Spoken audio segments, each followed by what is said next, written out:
Hello, everyone. Welcome to the From Busy to Rich podcast. This podcast exists to inspire advisors like you to increase your profitability and also your quality of life, but not just for yourself, for those who you serve and those who you're around.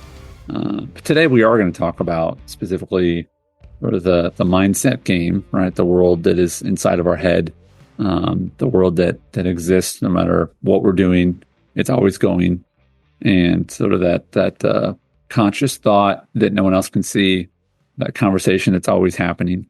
And you have a great quote to lead us off as we sort of break this into three different categories. Wes, maybe start there. Yeah. So I heard this the other day and thought, wow, that is deep and powerful and so clarifying. And so quotes that make truths obvious and actionable, I just dig into. So this one is a quote from Gandhi, and it said, "I will not let anyone walk through my mind with their dirty feet." So let's talk about, let's break that down a little bit. I will not let anyone walk through my mind.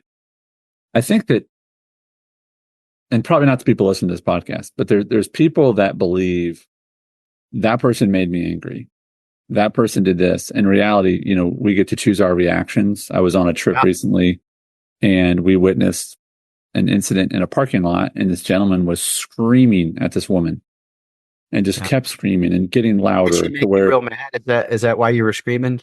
He was, I really sincerely could not figure out what he was so upset about. It was something about a parking spot, but I'm like, I'm going to be on the news because this guy is that upset about a parking spot. Like, I mean, my life insurance is finally going to pay off, right? It was crazy. And my whole thing was like, this guy had this very small interaction with this essentially stranger in a parking lot. And he like parked his car and got out and wanted to like fight her. And I was just like, man, what is going on with this guy? Like, this woman was living in his head and she wasn't even arguing with him. She was just like, okay, man, whatever. And so this idea first that we actually get to control who walks through our mind. So let's take it in this step. Like, how do you prevent sort of the day-to-day, the news, the idiot in traffic, the person who, messes up your drink order, whatever? Like, how do you protect, the foul-mouthed person on their phone in public? You know what I mean? Like, how do you protect people like that from walking through your mind? Yeah, I think I think some people are a lot of times just conditioned in a certain way, whether it was the house they were brought up in or the friends they've happened to have surrounded themselves with, the industry, people that they hang out with. Yeah. You're you're conditioned to be better at this than some areas than others. So, if you're an advisor and you're listening to this podcast and a client says something that is obviously just kind of way off base, what you don't do is you don't have an auto response to go, "You're an idiot. Let me tell you why that's wrong." And what you do is think, most of you, anyway, I'm not saying everybody, but most of you think, what can I say to help them understand their thinking and how that may be getting in the way of where they ultimately want to go?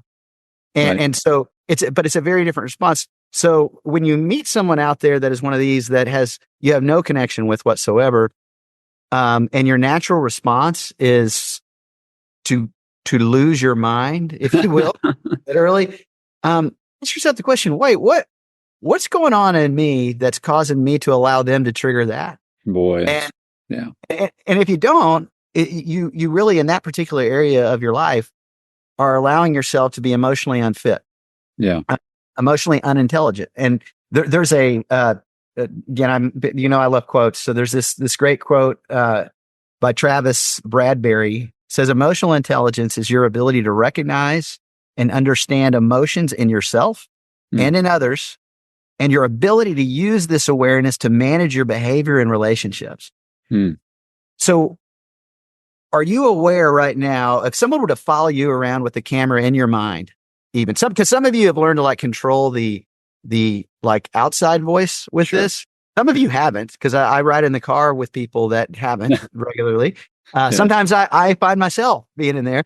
But if you were to walk around and somebody's filming the outside, somebody's in your head and capable of capturing everything that's going on in there. Yeah. Would you want that playing on television? Like, and because maybe you would, because it's like one of those, like everybody loves chaos. And so, Yeah. sometimes people may go, that'd be an exciting show. Look at all the way that guy. Yeah. No, no, no, no. There's actually a movie. I don't remember what it's called, but Tom Holland is in it, and there's a Daisy Ridley. I think she played in Star Wars. But this she lands on this planet, and I think there's no women there for some reason. But they can hear each other's thoughts. Yeah. Like, and I always thought to myself, that would be bad. Like, I don't, not all the time, but like this, I was like, I am really glad that people cannot hear what I think all the time, Yeah, I think this is going to be universal amongst all kind of three categories of people that we're going to talk about that may walk through our mind with 30 feet. Is if it's a stranger, someone you don't know, that category of person that you just bump into in some realm of life, whether it's like cut you off in traffic, take your parking spot, whatever it might be, or just rude, whatever it might be. Sure. Are you letting them dirty your mind? Because if you are triggered with a bunch of emotional negativity and then if you were watching from the outside in that response, would you say, boy, they handled that well? But if you're not aware, you don't even know where you're letting strangers that really you'll never see them again in most cases, never have any action with them, walk through your mind for that moment and with 30 feet. You're letting them in the door. You're saying, oh, come on in with your rude, nasty behavior and help me feel bad about what's happening right now. Yeah. Most of the time, it just doesn't matter. Now, somebody's trying to hurt you or something like that, then clearly, a different response is probably required. But most of the time, it's just, what is the old saying they say in Texas? Bless their heart. Just bless their heart. Just bless their heart. They don't even know, because it becomes something that's just in most cases a waste of energy. It's sideways, unproductive, maybe even backwards energy. Well, you said something about when you get a response. I'm thinking about I drive my son to school a couple of days a week, and I know that the last time I drove him to school, which would have been I was out of town Thursday, so maybe Tuesday of last week, I was in a foul mood that morning for some reason, and someone was driving stupidly, and I got really mad at him. Yeah, and it wasn't because I'm that excited or that I'm invested in like safe travel. I'm not like, oh my gosh. It was something else that I was upset about, and it just, but the door to my brain and my mood was wide open. I let them just drive through, literally, right? Yeah. Whereas this morning I'm driving, and someone else had done something that they do every day on the road, stupid, and I went, "Wow, that was dumb."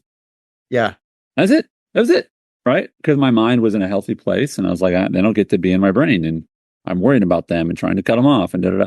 And it's understanding when you get upset about something, it's usually something else below that is causing you to get upset about that stranger's interaction.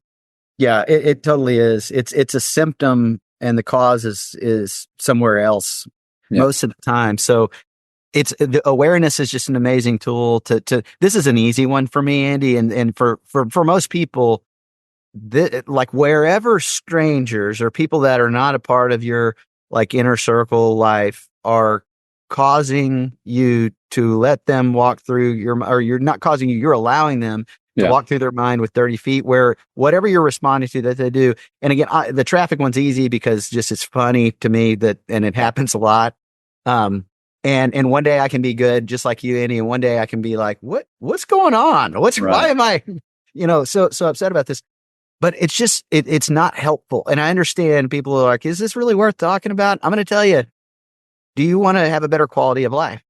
Do you want energy spent on things that will actually lead to more profitability and quality of life? This will never do that. Giving any energy to these kinds of things, to letting a stranger walk through your mind with 30 feet, where it just doesn't matter anymore. Where is that showing up for you? Because it may land in all different places depending on, what your makeup was. But I just thought it was important to hit that one kind of first and get it out of the way. Next group of people are those you interact on a regular basis. I think that this is, I just put them into two groups. People you have to have a relationship with and deal with on a sort of daily basis. And then you sort of have like people like you're related to. We're not going to really talk about them today. That's more of a family issue. But like the people that you have to work with. the people that I have a friend who's a baseball coach, and he's an assistant coach, and his head coach is a complete goofball. I mean, it's like, it's bad. So the people that you have to be around, how do you let them not walk through your head and leave their, dirty footsteps through there? Yeah, I think it depends on the kind of relationship it is. So I'll just give a couple of examples in advisor world, and then we'll kind of dance out from there. One would be if you're the lead advisor. We have a lot of lead advisors that listen to the podcast, and you have at least one person on your team. So you're effectively the boss, and this person works within your organization with you. They at that level. Oftentimes, what my experience is when I'm checking in with our people is, well, first question I think is wise to ask if you're constantly like upset at your dealings with them, is to ask the question, why? What's going on here that's causing me to be upset? Because if you're not aware of like the why behind the what, like a negative emotion that I'm feeling, is it because I'm letting them walk through my mind with their dirty feet? And here's where I am. If there's one area I would say I've learned to be professionally intolerant, it is around people on our team that will come to me and say, and listen, everybody does this. I do this too, especially in my more unhealthy moments. And the conversation goes something like this: "The day is terrible. Things are going really bad. I don't feel good about this." And we've done long podcasts on this particular question before, but I don't feel good, basically, about this. And they just sit there in that rocking chair, and they're stamping their feet in mud. Yeah. And they are just going, now, guess what? The longer I sit here and rock, the more I'm rocking through your mind, stamping my feet in your head and making it go, I don't feel good. I don't even really know what. So when you say professionally intolerant, I mean, I'm getting a little echo of this. I was actually standing, I don't know, I was at a baseball field sometime last week, and these guys just started complaining about something. And I just walked away. I mean, I was kind of part of the conversation, and I just turned and walked away. I didn't say goodbye. I just went, boom. Like, tell me what you should do here. Yeah. So I think it depends on the relationship again, but I think, Andy, I think that's a great way to handle it. Is like, I'm just not going to put myself in the environment where people that are around me that I don't have to stay next to anymore. And maybe that's not somebody on your team, but it's like the extended team. So maybe it's in an area that's contractor or something like that. But if I can, and this is where it gets to the person, and with our team, we can, because this is one of the things I think you have to build if you're going to have a high functioning team that's full of trust and this sometimes it's a good question to ask yourself. We'll get into that in a second, but hey, what would things have to be like today in order do you think they were great? Because people love to sit in the rocking chair of their bad feelings, but without identifying them. And the quickest way I know to not go super negative in identifying them is to say, what would be great? Like, what would have to happen today in order for you to feel like, this was a great day? Or what would happen in a week in the life of you to feel like it's great? So do you bring this up after they start whining? Yeah, no, it totally is. It's the most sort of putting water on the fire. They want to sort of start burning stuff up, and you go, hey, well, like, what do you need? Yeah. Right? Because I'd love to help you fix it. I'd love to create an environment where you love what it is that you're moving through, where you don't have a bad feeling. So it might have, because we can't change what's happened. Yeah. Right. But I can change what I'm doing to what I'm going to engage in going forward. So what would have to happen in order for you to feel like things are going great? It shuts down the negativity in most people. Now, it's people that are consistently negative. You got to really make a conscious choice if you continue those conversations and they choose to stay in that. Yeah. Then it's another level of, hey, you're choosing to not do the thing necessary to get out of the rocking chair. And I'll be that direct with them. You're in a rocking chair of focusing on your feeling, but you're not doing anything to actually make a progress towards it's better. And those people you've got to distance yourself from. Yeah. In my opinion, that are even some cases have very hard conversations with people on the team. Look, we are grateful that you have been a part of what we're doing. Here's something that's really going to cause you to not be part of our cohesive team going forward. Is if you continue to just dwell in the negativity and always bring up the bad, and because what you're doing with that is kind of bringing the it's like you're bringing the negative smell into the room. Everybody, it's like you're bringing garbage into the room versus out of it. Everybody smell it now. I'm going to sit here and hold it. Yeah. Well, what would have to happen for you not to be smelling garbage right now? I would take the garbage out there. So why don't we actually create a plan to get the garbage out there instead of leaving it in? And it's kind of the same thing though for me too, Andy. It's like where, and this is a great clarifying question. Andy Stanley asks it all the time. What is it like to be on the other side of me? Are there places where you're coming with dirty feet and walking through other people's heads that are important to you that maybe is triggering a chain reaction where that maybe somebody's not good at coming back to you because you haven't given them permission to, or they don't have that level of trust with you to say, hey, what would have to be happening? Because we all need people in our lives, Andy, that can go, hey, I get it. Things are bad. What would have to happen in order for you to feel like things were going great? Mm-hmm. And there's it is one of the things that I find to be the way forward in these kinds of situations. And then sometimes if it's just going to be consistent, you've got to decide if it's time to make a change. Now, if you're on the other side, let's say you're not the one who could make the change, like you can't fire your boss, right? Yeah. Or the owner. Maybe the way to make a change is what kind of firm would I need to be a part of in order to think my life was great? And really, I would give always that person the benefit of that they just don't know, and say, hey, here's what I think a great week in the life would look like, and I think it would make maximum impact to our team. And I'd love to iterate with you and think with you on this. Yeah. Can we do that? Because I'm going to tell you, if somebody comes to me with that kind of mind, it's like, Wes, I've been thinking a lot about this. Here's what I think excellence looks like in my role. And here's what I think about how it impact the team. And I want you to think about, do you see, what can we do to like get me closer to that? I love those conversations. Love it. Very different from, I don't feel good. Things are bad. Listen, that's a D student coming and saying, I want to be better. Yeah. Like what teacher is going to be like, well, you're a D student, Yeah. I mean, that's a player on my team saying, I want to get better or something. It's great. Right. We'd love to see that happen. And if it doesn't happen, if they're like, yeah, but because, I mean, you ever see that movie, Horrible Bosses? I don't think so. I mean, it's pretty funny. Basically, just some people have horrible bosses, and those bosses are unwilling to change, unwilling to lend or trust, and so in some cases you have to make a change. And so if you're the lead advisor, if you are the boss, you have to ask yourself the question: what's it like to be on the other side of me? Where can I get better? Because we all have areas we're not naturally fit.